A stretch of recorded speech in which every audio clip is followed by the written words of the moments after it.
भाषा का महत्व, इंपॉर्टेंस ऑफ इंग्लिश,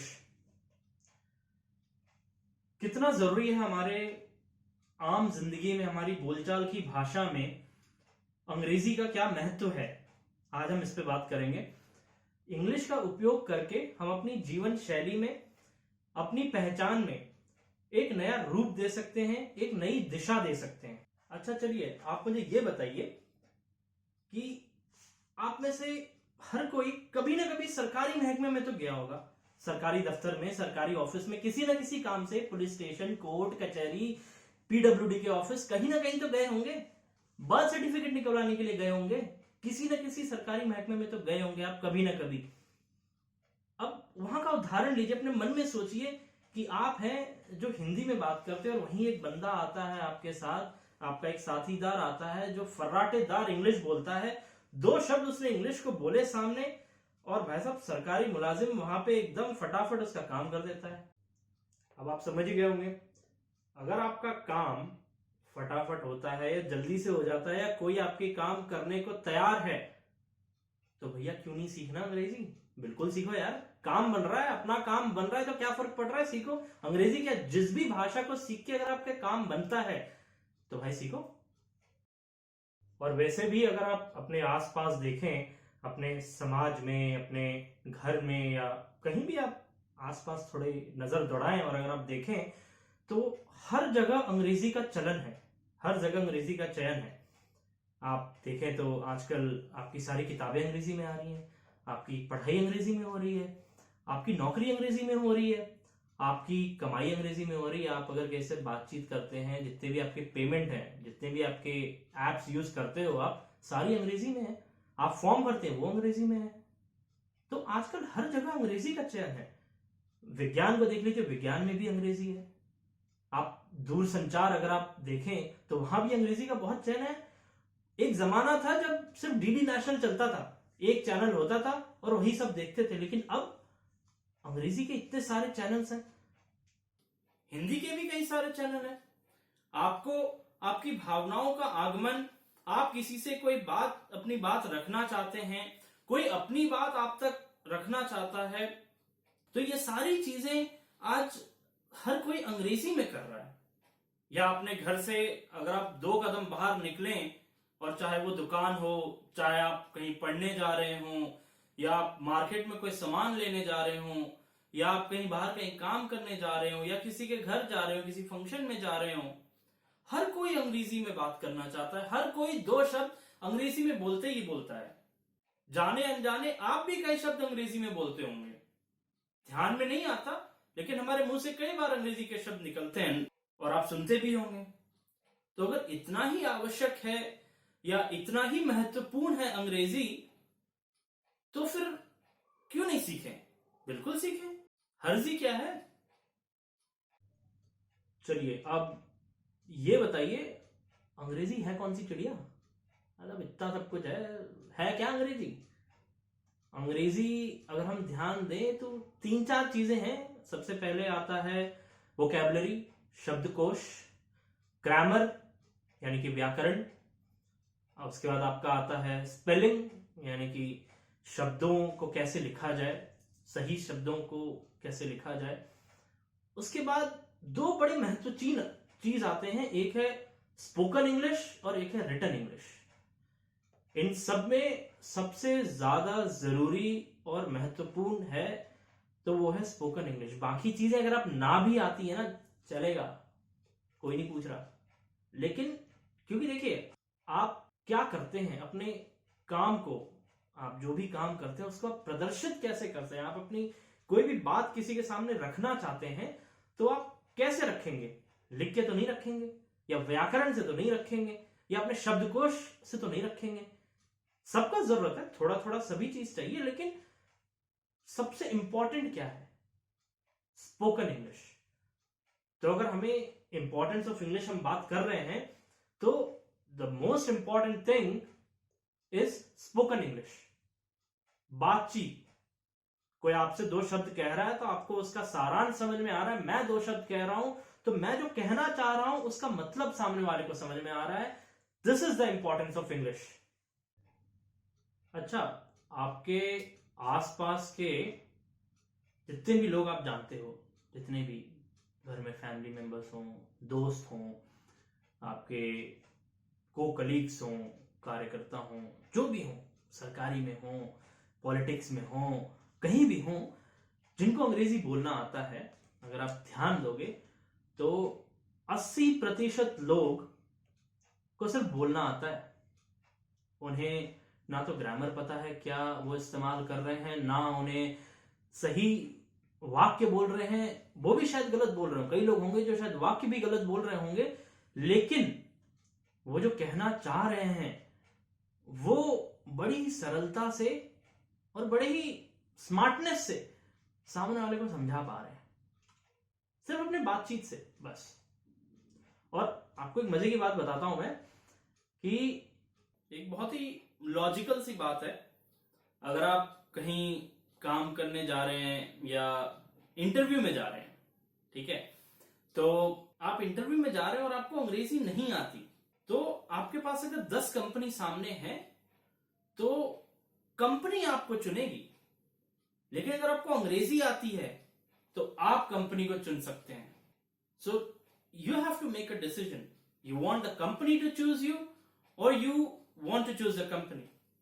अब आप कंपनी को बहुत से कारण से चुन सकते हैं, सैलरी के बेसिस पे, क्या क्या वो बेनिफिट्स देती हैं, क्या क्या फायदे हैं, आपके घर के पास है, घर के दूर है, आने जाने की सुविधा है या नहीं, इतनी सारी बहुत सारी कारण हैं। हम कोई भी नौकरी चुनने से पहले सोचते हैं। तो अगर इन सब कारण को ध्यान में रखते हुए अगर हम अपनी पसंद की नौकरी करना चाहते हैं तो हमारे हाथों में बहुत सारे अपॉर्चुनिटी हों, इसके लिए अंग्रेजी आना बहुत जरूरी है। और अगर नहीं आता तो फिर जो कंपनी आपको सेलेक्ट करेगी उसी में जाना पड़ेगा, फिर चाहे जितनी ही दिक्कतें आए, फिर तो कंपनी आपको सेलेक्ट करेगी, आप कंपनी को सेलेक्ट नहीं कर सकते। चलिए, अब नौकरी की तो बात हो गई कि हाँ भाई, नौकरी की तो हमने पूरी तहकीकात कर ली। लेकिन अब भाई मेरे बहुत सारे दोस्त हैं, बहुत सारे जानकार हैं जो ऑलरेडी नौकरी कर रहे हैं, अच्छे पोजीशन पे हैं, लेकिन वो भी कहीं ना कहीं अपनी जिंदगी से खुश नहीं है और अंग्रेजी की वजह से खुश नहीं है। अब इसका एक आपको सारांश बताऊं तो ये है कि जो लोग काम कर रहे हैं वो अपने अपने फील्ड में एकदम महारथी हैं। मतलब अगर मैं एग्जांपल लूं तो कुछ लोग वर्कफोर्स मैनेजमेंट में हैं, डेटा एनालिटिक्स में हैं, MIS में हैं, डेवलपर्स हैं, प्रोग्रामर्स हैं, इंजीनियर्स हैं, हर कोई अपने अपने फील्ड में महारथी है। फोरकास्टिंग में है, ठीक है, डेटाबेस मैनेजमेंट में है, बहुत सारे हैं। तो मेरे जितने भी दोस्त हैं, जो लोग मुझे जानते हैं, शायद वो समझ रहे होंगे मैं कि क्या कहना चाह रहा हूं। तो वो सब लोग अपने अपने फील्ड में एकदम महारथी हैं। मीन्स अगर उनको एक काम दिया जाए तो भाई वो परिपूर्णता से कर लेंगे, लेकिन तरक्की नहीं मिल रही। अब यार, नौकरी मिल गई, तरक्की भी तो चाहिए। चलो, अच्छी नौकरी आपको मिल गई, 40-50 हजार कमा रहे हो, यार जिंदगी भर थोड़ा ना 40-50 हजार कमाओगे, लाख भी तो कमाना है। लेकिन अब ये आ जाता है एक लेवल, मतलब अब आपको कंपनी ने चुन लिया, बट अब आपको आगे भी तो बढ़ना है। अब यार जितना कमा रहे हो उससे दुगुना, तिगुना, 4 गुना आपके खर्चे बढ़ जाएंगे, आपके घर में लोग बढ़ जाएंगे, तो कहीं ना कहीं इच्छाएं बढ़ जाएंगी। तो उन सबको पूरी करने के लिए आपकी जो सैलरी है वो भी तो बढ़नी चाहिए। साला ये सैलरी बढ़ेगी कैसे? दिक्कत तो सारी ये है, सैलरी बढ़ेगी कैसे? अब काम तो आता है, ठीक है, अब भाई ऊपर कहां जाना है? मैनेजर ही तो बनना है, टीम संभालनी है, 10 लोगों को काम देना है, काम लेना है, काम करवाना है।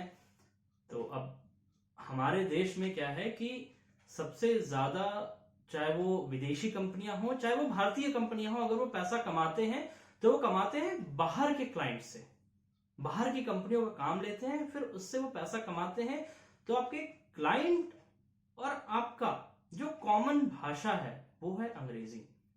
मतलब किसी को भी आप ले लो, अगर कोई किसी से भी बातचीत करना चाहता है, अगर उसे हिंदी, कन्नड़ा, पंजाबी, बंगाली, कोंकणी, आंध्रा, कहीं का भी भाषा अगर नहीं आता, तो अंग्रेजी एक बहुत ही कॉमन भाषा है जो सिर्फ भारत में नहीं, चाइना में, नॉर्थ कोरिया में, साउथ कोरिया में, अफ्रीका में, आपका बांग्लादेश में, USA में, UK, कनाडा, ऑस्ट्रेलिया, हर जगह जो कॉमन लैंग्वेज पूरे विश्व में चलता है वो है अंग्रेजी। तो पूरी देश सीख रही है अंग्रेजी, तो हमें भी सीखनी चाहिए, क्योंकि हमें, उन्हें तो हमारी भाषा नहीं आती, हमें, चलिए हमें आती है हमारी भाषा, हमें हिंदी बहुत अच्छे से आती है, लेकिन जो दूसरे हमें काम दे रहे हैं उन्हें तो नहीं आती, वो तो हमसे अंग्रेजी नहीं बताएंगे क्या काम है। और अगर हम उनको उसका कोई सोल्यूशन दे रहे हैं या एक काम करने का तरीका बता रहे हैं, तो अंग्रेजी में ही तो बताएंगे। आपको काम करना तो आता है, लेकिन अपने काम को आप प्रदर्शित कैसे करेंगे सामने वाले को। आपके दिमाग में, मान लीजिए कोई काम है आपको दिया गया, आपके दिमाग में बहुत ही बढ़िया आइडिया है, मतलब कहते हैं ना एकदम ताबड़तोड़, मतलब जिससे कंपनी का मुनाफा होगा, और आपने ये आइडिया दे दिया तो समझो आपकी तरक्की पक्की है। मूवीज में देखा होगा आपने कैसे कोई इंसान जाके दो बातें बोल देता है एकदम फायदे की, और उसकी मतलब तरक्की तो निश्चित है, मतलब अगले उसके प्रमोशन पीरियड में तो भैया उसकी तरक्की पक्की, सैलरी भी पक्की, बननी है। तो ऐसा कोई आइडिया आपके दिमाग में आता है तो क्लाइंट को कैसे बताओगे? हिंदी में तो भैया उसको घंटा कुछ नहीं समझ में आना, सच्ची बता रहे हैं। जिसको आता है वो भैया बताएगा और वो आगे ले जाएगी तरक्की। तो अगर आपको तरक्की चाहिए तो आपको क्लाइंट की भाषा सीखनी पड़ेगी, और क्लाइंट को आती है अंग्रेजी। तो भैया अंग्रेजी सीखना बहुत ही जरूरी है, मतलब और भी बहुत फायदे हैं बताऊंगा, लेकिन ये है सारांश। नौकरी, तरक्की बहुत ही जरूरी है, मतलब मुझे तो लगता है, शायद आपको भी बिल्कुल ही लगता होगा। ठीक है, अच्छा चलिए, अब नौकरी की बात हो गई, तरक्की की भी बात हो गई, अब फिर भी अंग्रेजी क्यों सीखें? अच्छा, क्यों सीखें अंग्रेजी? चलिए आपको एक उदाहरण देता हूं, मेरे दिमाग में अभी अभी आया। एक सज्जन थे जिनके ऊपर मर्डर का केस था, और दो तरफा वकील होता है, एक भैया जो मर्डर जिसने किया होता है, एक उसकी तरफ से वकील होता है, एक जिसका मर्डर हुआ होता है उसके तरफ से वकील होता है। मैं आपको सारांश में बताता हूं कि एक तरफ जो है उनका वकील था एकदम फर्राटेदार, मतलब कचहरी का एकदम टॉप क्लास वकील था, वो फीस भी उसकी अच्छी खासी थी, ऐसा नहीं है सस्ता था, फीस अच्छी खासी थी। और दूसरी तरफ का जो वकील था वो था झोला छाप, मतलब कहेंगे ना एकदम लुल था वो, लेकिन उसमें एक खूबी थी, वो वकील अंग्रेजी जानता था। तो समाज में जब चर्चा चली कि भैया वकील रखा गया है, तो जब चार लोग आते हैं घर में, बैठते हैं, उठते हैं, पूछते हैं, भैया केस में हर कोई पूछता है, तो बात चली, तो ये चली कि कोर्ट केस जीता हारा वो तो भैया भूल जाओ, मतलब कोई पूछ ही नहीं रहा कि क्या हुआ नहीं हुआ, लोग ये चर्चा कर रहे हैं कि भैया वकील कौन सा किए हो। तो भाई बात पता चली कि सामने वाले ने अंग्रेजी वकील की है, मतलब वकील साहब को अंग्रेजी आती है। मतलब आप सोच सकते हो कि अंग्रेजी आपकी भाषा को इतना वजन देता है कि एक टॉप क्लास के वकील को एक झोला छाप वकील ने सिर्फ इस बात से मात दे दी समाज में कि भैया उसको अंग्रेजी आती है। समाज में चार लोग ये कहने के लिए आ गए कि भैया उनका वकील तो अंग्रेजी में बात करता है। तो इससे आप अंदाजा लगा सकते हैं कि अंग्रेजी आपकी बात को, आपकी भाषा को तहजीब तो देती है, लेकिन साथ साथ वजन एक बहुत ही इंपॉर्टेंट चीज है। मतलब चार लोग के सामने बैठे हैं तो आपकी जो आप वाक्य बोल रहे हैं उसका वजन कितना है, उस पे निर्धारित होता है कि आप कितने ज्ञानी हो। देखो झोला छाप वकील आता कुछ नहीं है उसको, लेकिन अंग्रेजी आती है, तो भैया चार लोग कहते हैं वकील है, अंग्रेजी जानता है। तो मतलब इतनी देर से तुम चटर पटर कर रहे हैं, क्या कर रहे हैं, क्या मतलब ये इंग्लिश, अंग्रेजी, विदेशी भाषा, ये इंपॉर्टेंस ऑफ इंग्लिश क्या है, क्या मतलब निकलता है इसका? अगर हम इसको एकदम निचोड़ के इसका निष्कर्ष निकालें तो ये जो अंग्रेजी है ये एक बहुत बड़ा हथियार है। मतलब समझिए परमाणु बम है, ये ऐसा हथियार है कि आप अच्छों को मात दे सकते हैं। मतलब बेशक आपको कुछ नहीं आता हो, लेकिन अंग्रेजी आती है तो आप अच्छों का मुकाबला कर सकते हैं। मतलब आप समझिए कि आप उनसे बराबरी कर सकते हैं। निष्कर्ष यही है। मतलब बाकी सारी चीजें तो भाई तकनीकी और ये सारी चीजें जुड़ी हुई हैं ही, लेकिन निष्कर्ष यही है कि आप एक अच्छे खासे एक स्टेटस, जैसे कहते हैं ना कि आप एक सोसाइटी में हो और सोसाइटी में 4 लोग आपको जानते हैं और 4 लोग कहते हैं कि अरे यार ये देखो शर्मा जी का लड़का भाई कितनी बढ़िया अंग्रेजी बोलता है यार, मतलब इसको तमीज देखो, कितना बढ़िया परवरिश की है। तो ये एक तहजीब, एक लहजा, एक स्टेटस जो आपको देती है समाज में, वो अंग्रेजी समझिए कि अगर आपकी वैसे स्टेटस यहाँ है तो अंग्रेजी आपको नो डाउट यहाँ तो जरूर पहुंचाएगी। इतना फर्क है, इसे आप यहाँ कर लो, लेकिन यहां से जरूर ऊपर देगी आपको। तो ये है। और बाकी अब ये है भैया इंपॉर्टेंस ऑफ इंग्लिश। अगर आपको और भी आपके मन में कोई विचार आते हैं या आपको कुछ और भी आपको लगता है, आपके मन में कोई भी सवाल हो, किसी भी तरह का सवाल हो, तो आप नीचे कमेंट सेक्शन में आप डाल सकते हो। बाकी अगर आपको लगता है कि आपको अंग्रेजी सीखना सच में जरूरी है तो अगला वीडियो मैं बनाऊंगा, जो कि होगा, क्या होगा, मतलब इतना बोल दिया अब तो समझ में आ गया होगा क्या होगा, चलो बता ही देता हूं। अगला वीडियो होगा हाउ टू लर्न इंग्लिश, मतलब इंग्लिश कैसे सीखें। मतलब इतनी सारी मैंने ताम झाम तंबोरा सब कर दिया, लेकिन अब कैसे करना है ये भी तो बताना पड़ेगा। तो अगली वीडियो में बताऊंगा मैं कि कैसे सीखें, मतलब किस तरह से सीखें, कितना समय लगेगा, क्या क्या चीजें करनी पड़ेंगी, कैसे होंगी, कहाँ होंगी, तो वो सारी चीजें अगले वीडियो में बताऊंगा। और बाकी अगर आपको और जानकारी चाहिए तो नीचे डिस्क्रिप्शन में इसका वेबसाइट का लिंक है, आप जाके देख लीजिए। और बाकी भैया कमेंट सेक्शन है ही, और अगर आपको पसंद आए तो लाइक कर दो, नहीं पसंद आए डिसलाइक भी कर देना, मतलब पता चल जाएगा यार गलती कर रहे हैं। चलो चलते हैं, हम भी भाई 2-3 शब्द हम भी सीख ले। चलो चलते हैं, अल्लाह हाफिज, राम राम।